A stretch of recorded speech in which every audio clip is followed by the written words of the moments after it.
वह दिन जब सबने कहा बस अब और नहीं, पूरी दुनिया ने उसकी हार देखी, लेकिन किसी ने उसके उस एक फैसले को नहीं देखा जिसने इतिहास बदल दिया। यह कहानी है क्रिस्टियानो रोनाल्डो की।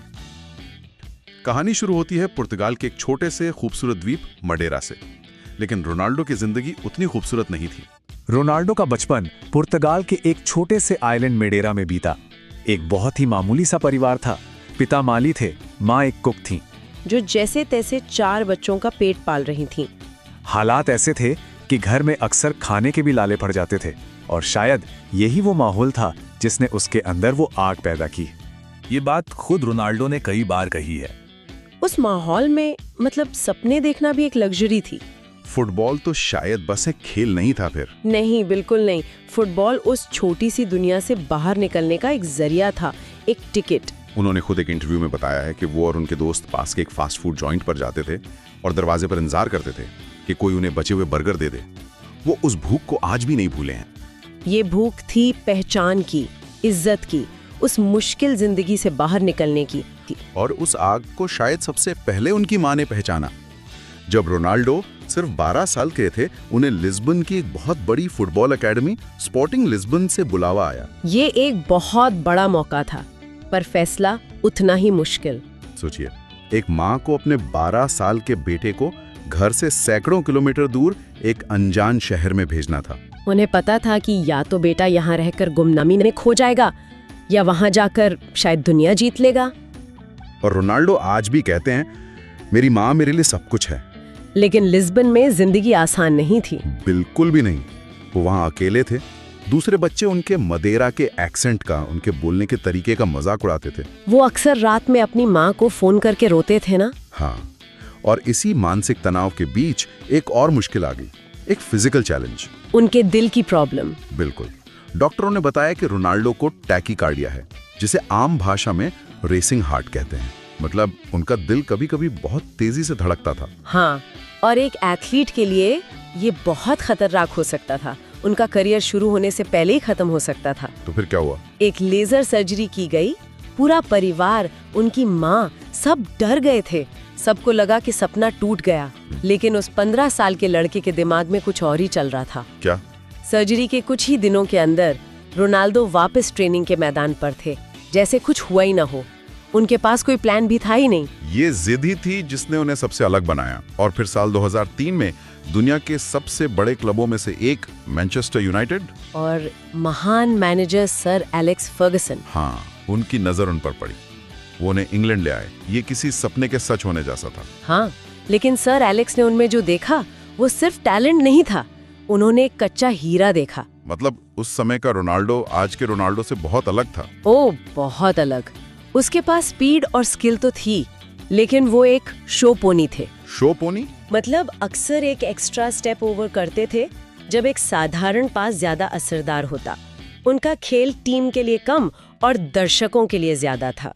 तो फिर फर्गसन ने इस कच्चे हीरे को तराशा कैसे? फर्गसन उनके लिए सिर्फ एक कोच नहीं, बल्कि एक पिता की तरह बन गए। उन्होंने रोनाल्डो को समझाया कि महानता दिखावे में नहीं, बल्कि नतीजे देने में है। कब ड्रिबल करना है, कब पास करना है। और सबसे बड़ी बात, उन्होंने उस पर भरोसा जताया। बिल्कुल, खासकर तब जब वो अच्छा नहीं खेल रहे थे। और यहीं पर रोनाल्डो ने अपनी जिंदगी का सबसे बड़ा फैसला किया। उन्होंने समझा कि सिर्फ टैलेंट से काम नहीं चलेगा। उन्होंने खुद से कहा, अगर सबसे अच्छा बनना है तो सबसे ज्यादा मेहनत करनी होगी। और ये सिर्फ कहने की बात नहीं थी, ये उनका जुनून बन गया, एक ऑब्सेशन। उनके टीम के साथी बताते हैं कि जब ट्रेनिंग खत्म हो जाती थी और सब घर चले जाते थे, तब रोनाल्डो का असली खेल शुरू होता था। हाँ, वो अकेले मैदान पर फ्री किक की प्रैक्टिस करते, अपनी स्पीड पर काम करते, उसके बाद जिम जाते। ये तो जुनूनी है। मैदान पर की गई मेहनत तो सबको दिखती है, लेकिन जो असली काम है वो तो मैदान के बाहर होता है। उनका ऑफ फील्ड अनुशासन। हाँ, ये बहुत गहरा पहलू है। उनका अनुशासन सिर्फ डाइट या एक्सरसाइज नहीं है, ये एक पूरी जीवन शैली है। और शायद इसकी एक वजह उनके पिता भी थे। ये एक बहुत दिलचस्प नजरिया है। उनके पिता की मौत शराब की वजह से लिवर फेलियर से हुई थी।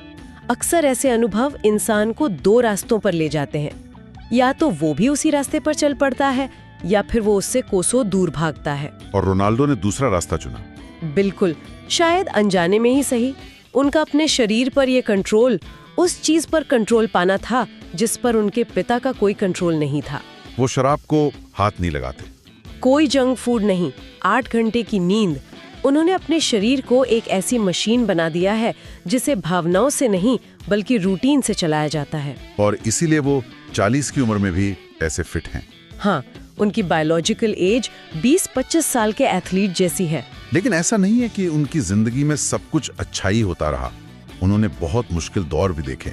2005 में उनके पिता की मौत हो गई और मैदान पर भी बड़ी हार देखी। पुर्तगाल के साथ यूरो 2004 का फाइनल अपने ही घर में हारे। और लोग उनकी बहुत आलोचना भी करते थे। हाँ, और वो आलोचनाएं अक्सर उनके एटीट्यूड को लेकर होती थीं। उन्हें घमंडी, स्वार्थी कहा जाता था। क्या इन बातों में कोई सच्चाई भी थी?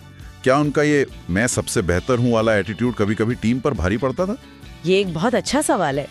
देखिए, उनके अंदर आत्मविश्वास और घमंड के बीच एक बहुत पतली लाइन है। शुरुआती दिनों में हाँ, उनका ये एटीट्यूड टीम के लिए मुश्किल पैदा करता था। वो हर गोल खुद करना चाहते थे। लेकिन जैसे जैसे वो परिपक्व हुए, उन्होंने सीखा कि टीम की जीत ही उनकी व्यक्तिगत जीत है। बिल्कुल, लेकिन वो आत्मविश्वास कभी कम नहीं हुआ। वो आज भी मानते हैं कि वो दुनिया के बेस्ट हैं, क्योंकि अगर वो खुद ये नहीं मानेंगे तो कोई और क्यों मानेगा। और इसी आत्मविश्वास को लगातार चुनौती मिलती रही एक और खिलाड़ी से, लियोनेल मेसी। फुटबॉल इतिहास की शायद सबसे बड़ी राइवलरी। बिल्कुल। और इस राइवलरी ने दोनों को बेहतर बनाया।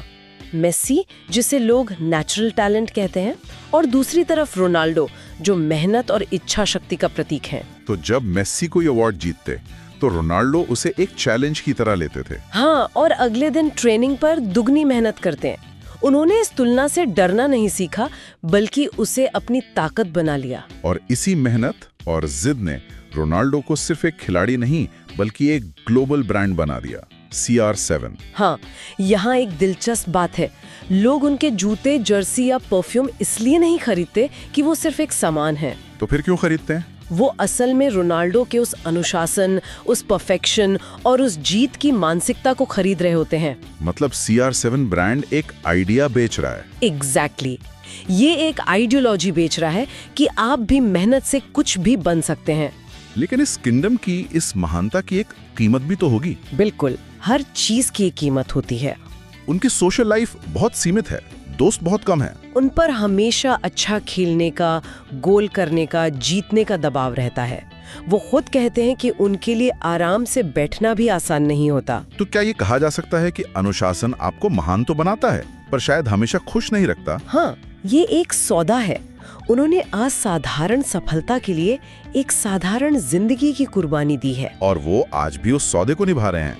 आज वो लगभग 40 साल के हैं। एक ऐसी उम्र जिसमें ज्यादातर फुटबॉल खिलाड़ी रिटायर हो जाते हैं, लेकिन वो सऊदी अरब के क्लब अल नासर के लिए खेल रहे हैं और वहाँ भी टॉप स्कोरर हैं। अब उनका रोल भी थोड़ा बदल गया है ना? हाँ, अब वो सिर्फ एक स्कोरर नहीं बल्कि युवा खिलाड़ियों के लिए एक प्रेरणा है, एक मेंटोर है। लोग अब मैदान पर ये देखने आते हैं कि 40 की उम्र में भी टॉप लेवल पर कैसे खेला जा सकता है। वो अब एक लिविंग लेजेंड बन चुके हैं। उन्होंने अपनी भूख को जिंदा रखा। हर जीत के बाद, हर अवार्ड के बाद वो और भूखे हो जाते थे। ज्यादातर लोग मंजिल पर पहुंचकर रुक जाते हैं, और रोनाल्डो हर मंजिल को एक नया स्टार्टिंग पॉइंट बनाते रहे। शायद यही वजह है कि वो आज भी मैदान पर खड़े हैं, दुनिया के लिए एक मिसाल बनकर कि प्रोफेशनलिज्म और लॉन्जेविटी क्या होती है।